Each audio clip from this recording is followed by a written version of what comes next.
Hello friends, तो अभी John Milton के बारे में थोड़ी सी इन्फॉर्मेशन रह गई थी, तो आइए बात कर लेते हैं आगे के बारे में। तो मैंने आपको बता दिया था कि इन्होंने अपनी उन्होंने सेकंड मैरिज कर ली थी।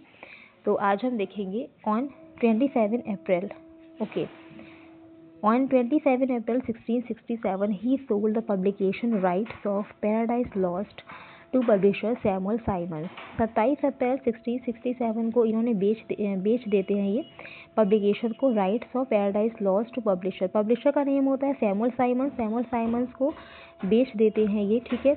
फॉर, ये जो रुपीज़ लिखा है ये आप देख लेना इसको क्या बोलते हैं, क्योंकि मुझे नहीं समझ में आ रहा है कि इसको क्या बोलेंगे, ठीक है। और अगर आपको पता हो तो मुझे कमेंट्स ही कर देना, तो मुझे पता चल जाएगा कि इसको क्या बोलते हैं, ठीक है। क्योंकि डॉलर तो नहीं है ये, आई डोंट नो इसको क्या बोलेंगे। तो मतलब इतने में इसको ये सोल्ड कर देते हैं। किसको सोल्ड करते हैं? सैमुअल साइमंस को सोल्ड कर देते हैं, ठीक है। आई थिंक इसमें एक इन्फॉर्मेशन, एक लाइन रह गई है, ठीक है। वो लाइन ये रह गई कि 1663 में over the objection of his daughters, ठीक है। 1663 में ये थर्ड टाइम मैरिज करते हैं एलिजाबेथ मेंसूल से, ये आपको ध्यान रखना है, ठीक है। 1663 में डॉटर के ऑब्जेक्शन के बावजूद भी ये थर्ड वाइफ, मतलब इनकी तीसरी वाइफ होती है एलिजाबेथ मेंसूल, उनसे ये शादी कर लेते हैं, ठीक है। उसके बाद ये है, ठीक है। तो वो थोड़ा सा मिस हो गया था। तो 27 अप्रैल 1667 को ये अपना इतने रुपीज़ में सैमुअल साइमंस को पैराडाइज लॉस्ट की जो कॉपीज़ होती हैं पब्लिशर को ये मतलब बेच देते हैं, ठीक है। With a further to be paid if, ठीक है, and when each print run of between 1300 and 1500 copies sold out. 1300 से 1500 के लगभग जो कॉपीज़ होती हैं वो बेची जा चुकी होती हैं। The first run a quarto edition price at 3 shilling, और जो फर्स्ट रन होता है, जो क्वार्टो एडिशन होता है, उसका जो प्राइस होता है वो 3 शिलिंग होता है। ये भी आपको पता होना चाहिए कि फर्स्ट मतलब जो होता है उसका प्राइस कितना होता है, 3 शिलिंग्स आपको याद रखना है, ठीक है। 3 शिलिंग्स पर कॉपी, मतलब एक कॉपी का 3 शिलिंग होता है, ठीक है। वॉज पब्लिश्ड इन अगस्त 1667, जो कि 1667 अगस्त में पब्लिश होता है, and sold out in 18 months, और 18 मंथ्स में क्या होता है, सोल्ड आउट हो जाता है। The poet and critic John Dryden, poet भी हैं और जो क्रिटिक भी हैं जॉन ड्राइडन, ठीक है, जो रेस्टोरेशन ए से बिलोंग करते हैं, आप जानते होंगे। The poet and critic John Dryden was said to have remarked, वो रिमार्क भी करते हैं, एंड ये जो रिमार्क जॉन ड्राइडन ने करा, इट इज़ वेरी इंपॉर्टेंट, ठीक है, बहुत ही इंपॉर्टेंट है, आपको ज़रूर से लर्न करना है कि this man cuts us all out and the ancients too, ठीक है। मतलब इसने इतना बढ़िया काम करा है कि सब जगह से बिल्कुल कट कर दिया हमें, ठीक है। तो this man cuts us all out and the ancients too, तो ये रिमार्क किसने बोला है? ऑब्वियस सी बात है कि जॉन ड्राइडन ने बोला है। किस एज से बिलोंग करते हैं? रेस्टोरेशन एज से बिलोंग करते हैं। एंड किस वर्क के लिए बोला है, स्पेशली किस वर्क के लिए बोला है? तो वो इन्होंने बोला है पैराडाइज लॉस्ट के लिए। इतनी चीज़ें आपको इस कोटेशन से रिलेटेड लर्न करनी है, याद रखनी है, ठीक है।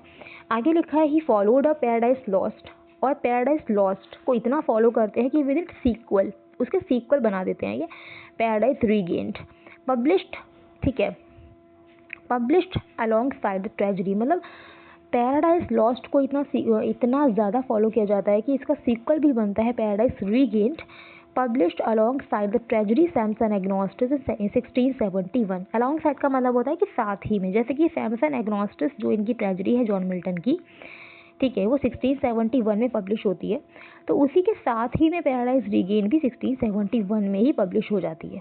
इसका मतलब ये है कि अलॉन्ग साइड, साथ ही में ये भी पब्लिश हो जाती है पैराडाइज रीगेन, ठीक है। आगे लिखा है कि on November 8, 1674 he died of gout, ठीक है। गोट का मतलब होता है जो गठिया के जो रोग हो जाता है, ठीक है, उसको हम गोट बोलते हैं, गोट या फिर gout, what is the pronunciation of this word, तो आप लोग देख लेना, वैसे गोट ही बोलते हैं।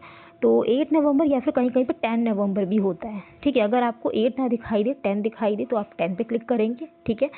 तो 8 या फिर 10 नवंबर 1674 ही डाइड ऑफ गोट, क्योंकि हर बुक में कुछ ना कुछ अलग होता है, तो मैंने कहीं पे 10 भी पढ़ा है, ठीक है, कि 10 नवंबर को इनकी डेथ होती है। Was buried in Saint Giles church in the Cripplegate neighbourhood of London, तो वहाँ पर इनको बरीड करा जाता है। जहाँ पे इनको बरीड करा गया वो भी आपको प्लेस एग्जैक्ट पता होना चाहिए कहाँ पे बरीड करा गया है। St. Giles Church in the Cripple Gate, okay. A memorial to him was placed in the Poets' Corner of Westminster Abbey. तो एक मेमोरियल जो उनके लिए प्लेस करा जाता है पोएट्स क्वार्टर वेस्टमिनिस्टर एबे में, ये भी आपको याद रखना है। और आज यहाँ पे जॉन मिल्टन से रिलेटेड जो भी इन्फॉर्मेशन थी वो आज यहाँ पे होती है फिनिश। एंड हम इनके वर्क्स के बारे में देखेंगे, इनके सनेट्स के बारे में देखेंगे आगे, ठीक है। तो उसके लिए आप लोग रेडी रहिएगा।